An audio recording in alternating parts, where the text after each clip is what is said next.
जय हिंद दोस्तों। आज हम फिर हाजिर हैं आपके लिए सी टेट की एक और क्लास लेकर। तो साथियों, स्क्रीन को देखकर आप समझ ही गए होंगे कि आज की क्लास भी हमारी सी टेट दिसंबर 2024 के लिए होने वाली है। और इस क्लास में एक बार फिर से हम CDP यानी कि बाल विकास के टॉप 30 क्वेश्चंस को कवर करेंगे। साथियों, ये सारे के सारे क्वेश्चन ऐसे होंगे जो बार बार आपके एग्जाम में पूछे जाते हैं, इसलिए आज की क्लास आपके लिए बहुत इंपॉर्टेंट है। अब बिल्कुल भी देर न करते हुए अपनी क्लास को शुरू करते हैं और चलते हैं अपने पहले प्रश्न की ओर।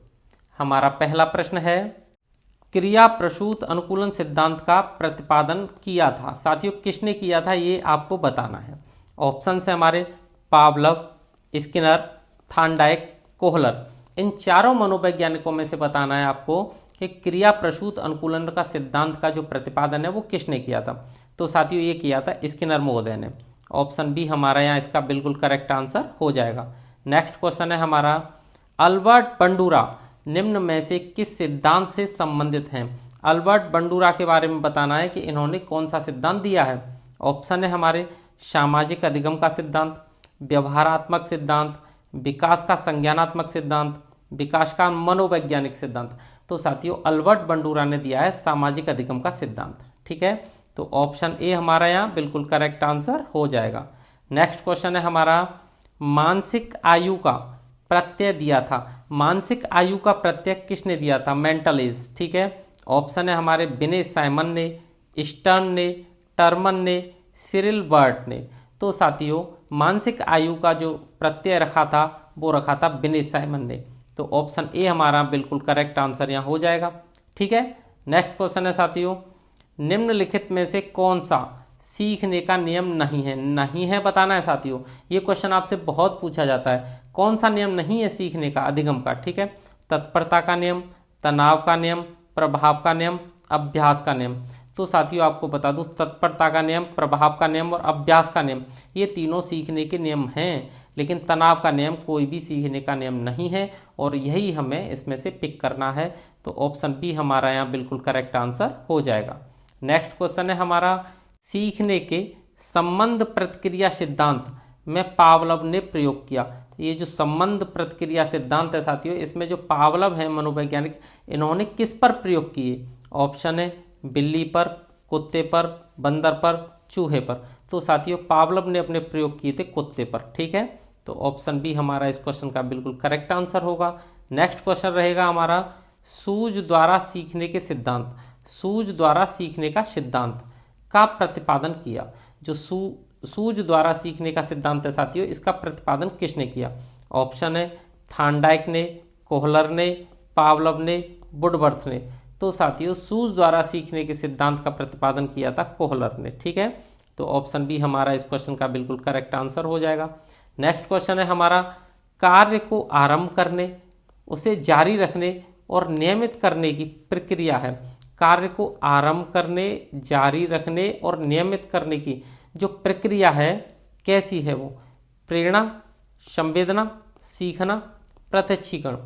यानी कि कार्य को आरंभ करना, जारी रखना, नियमित करना, ये किसके द्वारा संभव है। तो साथियों, प्रेरणा के द्वारा संभव है। अगर हमारे अंदर प्रेरणा है तो हम कार्य को जारी रख सकते हैं। ठीक है, तो ऑप्शन ए हमारा इसका बिल्कुल करेक्ट आंसर हो जाएगा। नेक्स्ट क्वेश्चन है हमारा, विस्मृति। विस्मृति तो आप समझते ही है ना, भूलना, कम करने का उपाय है। यानी कि हम कम से कम भूलें, उसके लिए क्या करें। ऑप्शन है हमारे सीखने में कमी, सीखने की त्रुटिपूर्ण विधि, पाठ का पुनरावृत्ति, स्मरण करने में कम ध्यान देना। तो साथियों, सीखने में कमी तो गलत हो जाएगा। अगर कम सीखेंगे तो भूलेंगे भी ज़्यादा। सीखने की त्रुटिपूर्ण विधि भी गलत होगा। पाठ की पुनरावृत्ति, अगर हम किसी पाठ की पुनरावृत्ति करते हैं तो हम कम भूलेंगे। ठीक है, विस्मृति हमारी कम होगी। तो ऑप्शन सी ही हमारा इस क्वेश्चन का बिल्कुल करेक्ट आंसर हो जाएगा। ठीक है, नेक्स्ट क्वेश्चन है हमारा, क्रोध व भय, ये दो चीजें, क्रोध और भय, ये प्रकार हैं। किसके प्रकार हैं साथियों। ऑप्शन है अभिप्रेरणा के, संवेग के, परिकल्पना के, मूल प्रवृत्ति के। तो क्रोध और भय ये हमारे संवेग के प्रकार हैं। किसके प्रकार हैं, संवेग के। तो ऑप्शन बी हमारा इसका यहाँ करेक्ट आंसर हो जाएगा।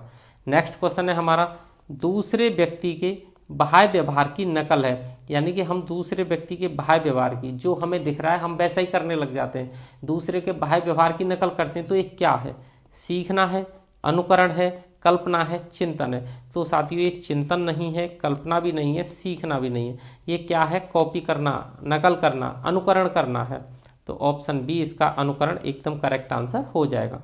नेक्स्ट क्वेश्चन है हमारा, यदि पूर्ण ज्ञान व अनुभव नए प्रकार के सीखने में सहायता करते हैं तो उसे कहते हैं, यानी कि पूर्ण ज्ञान और अनुभव ये नए प्रकार के सीखने में, नए अधिगम में हमारी सहायता कर रहे हैं, तो हम इसे क्या कहेंगे? नकारात्मक प्रशिक्षण स्थानांतरण, सकारात्मक प्रशिक्षण स्थानांतरण, प्रशिक्षण स्थानांतरण, सीखना। तो साथियों सबसे अच्छा है इसमें ऑप्शन बी हमारा, सकारात्मक प्रशिक्षण स्थानांतरण। यानी जो भी हम प्रशिक्षित हैं, जो भी हमारे पास अनुभव हैं, पूर्ण ज्ञान है, वो हमारी सीखने में मदद करता है। इसका मतलब सकारात्मक प्रशिक्षण स्थानांतरण हमारा हो रहा है। तो ऑप्शन बी हमारा यहाँ बिल्कुल करेक्ट आंसर हो जाएगा। नेक्स्ट क्वेश्चन है हमारा, सीखी हुई बात को स्मरण रखने या पुनः स्मरण करने की असफलता को कहते हैं। साथियों सीखी हुई बात है, और सीखी हुई बात को हम याद रखना चाह रहे हैं या उसे बार बार याद करना चाह रहे हैं, दोबारा से याद करना चाह रहे हैं, लेकिन हम उसमें असफल हो रहे हैं, तो इसको हम क्या कहेंगे? कल्पना, स्मृति, विस्मृति, ध्यान। तो साथियों इसको हम कहेंगे विस्मृति। क्या कहेंगे? विस्मृति, भूलना ना। ऑप्शन सी हमारा इसका बिल्कुल करेक्ट आंसर हो जाएगा। नेक्स्ट क्वेश्चन है हमारा, टर्मन के अनुसार 90 से 100 IQ यानी कि बुद्धि लब्धि का बालक माना जाता है। टर्मन के अनुसार 90 से 100 IQ वाला बालक माना जाता है। मंद बुद्धि, सामान्य बुद्धि, श्रेष्ठ बुद्धि, क्षीण बुद्धि। तो साथियों टर्मन के अनुसार जो 90 से 100 वाला बालक है वो सामान्य बुद्धि में माना जाता है। ऑप्शन बी हमारा इसका बिल्कुल करेक्ट आंसर हो जाएगा। नेक्स्ट क्वेश्चन है हमारा, हॉल का सिद्धांत निम्न में से किसकी व्याख्या करता है? एक मनोवैज्ञानिक है हॉल, ठीक है, उनका सिद्धांत किसकी व्याख्या करता है? बुद्धि की प्रकृति की, अधिगम में अभिप्रेरणा की भूमिका, मूल्यों का विकास, किशोरों का मनोविज्ञान। तो साथियों हॉल किशोरों के बारे में बताते हैं, किशोरों के मनोविज्ञान के बारे में बताते हैं। ऑप्शन डी हमारा यहाँ बिल्कुल करेक्ट आंसर हो जाएगा। नेक्स्ट क्वेश्चन है हमारा, मानव व्यक्तित्व के मनोलैंगिक विकास को निम्न में से किसने महत्व दिया? यानी कि मानव व्यक्तित्व के, ह्यूमन पर्सनैलिटी के मनोलैंगिक विकास को किस मनोवैज्ञानिक ने महत्व दिया है? ऑप्शन है हमारे, कमेनियस ने, हॉल ने, होलिंगवर्थ ने, फ्रायड ने। तो साथियों सिगमंड फ्रायड ने लैंगिक विकास को महत्व दिया है। ऑप्शन डी हमारा इसका बिल्कुल करेक्ट आंसर हो जाएगा। नेक्स्ट क्वेश्चन है हमारा, मनोविज्ञान की प्रथम प्रयोगशाला को किसने स्थापित किया? मनोविज्ञान की प्रथम प्रयोगशाला कई बार पूछा गया सीटेट में क्वेश्चन साथियों, ठीक है।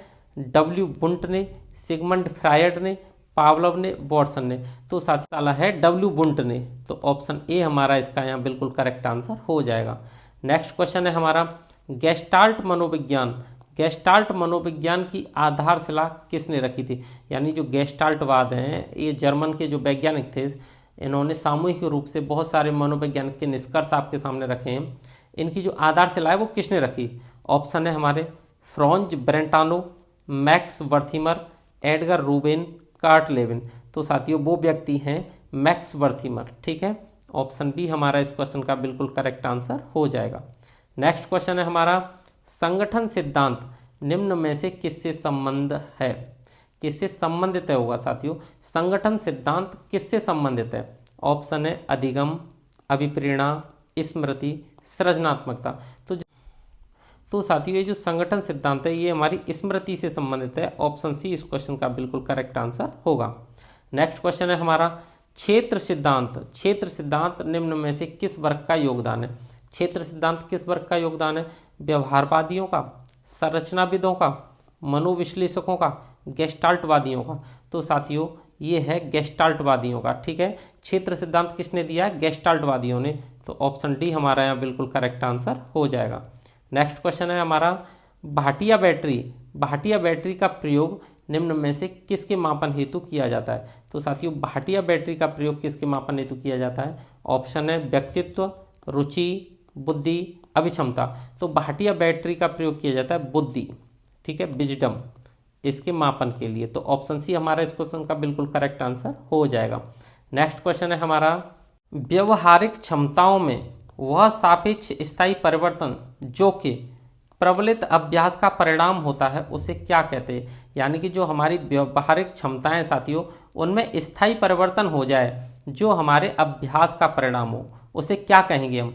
अधिगम, अभिप्रेरणा, अभिवृत्ति, अभिक्षमता। तो साथियों हमारी व्यवहारिक क्षमताओं में जो स्थायी परिवर्तन हो जाता है वो भी हमारे अभ्यास के बाद, तो उसे हम अधिगम कहते हैं। ठीक है, तो ऑप्शन ए हमारा यहाँ करेक्ट आंसर हो जाएगा।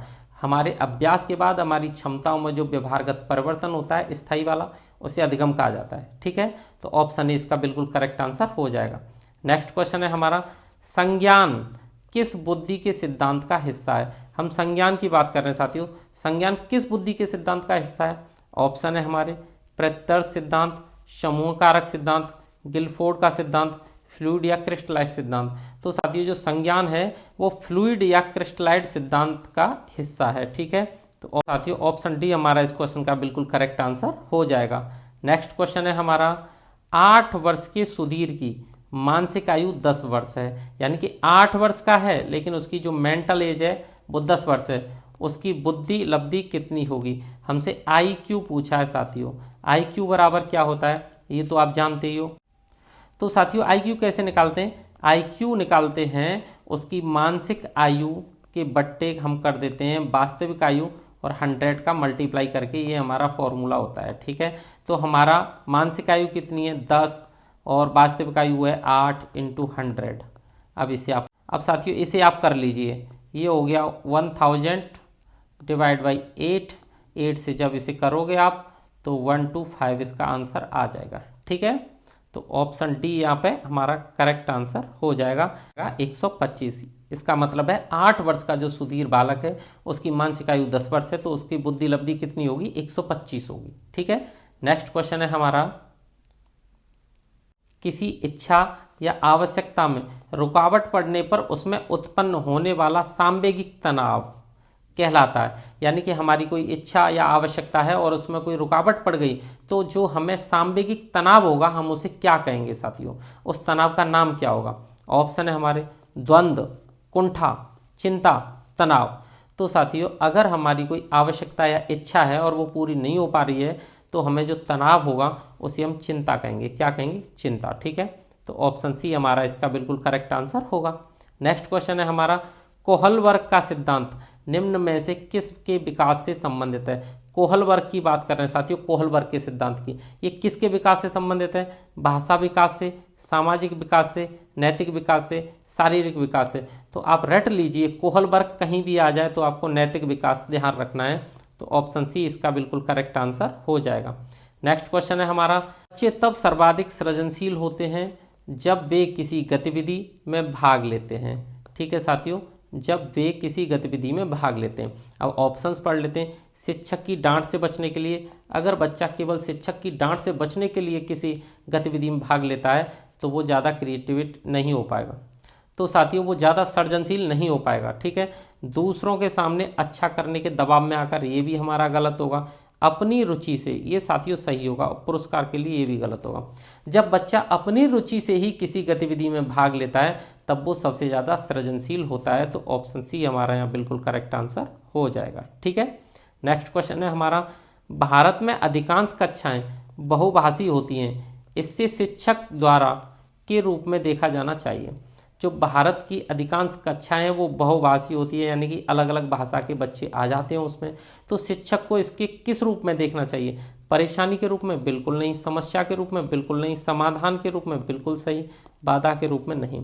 यानी कि अगर हमारे भारत की कक्षाएं बहुभाषी हैं तो शिक्षक इसे समाधान के रूप में देखें, ना कि परेशानी, समस्या और बाधा के रूप में।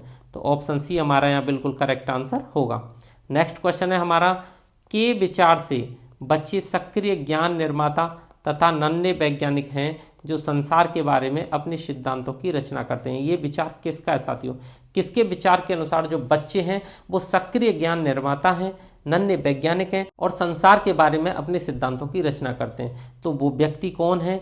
Skinner, Pavlov, Jung, Jean पियाजे।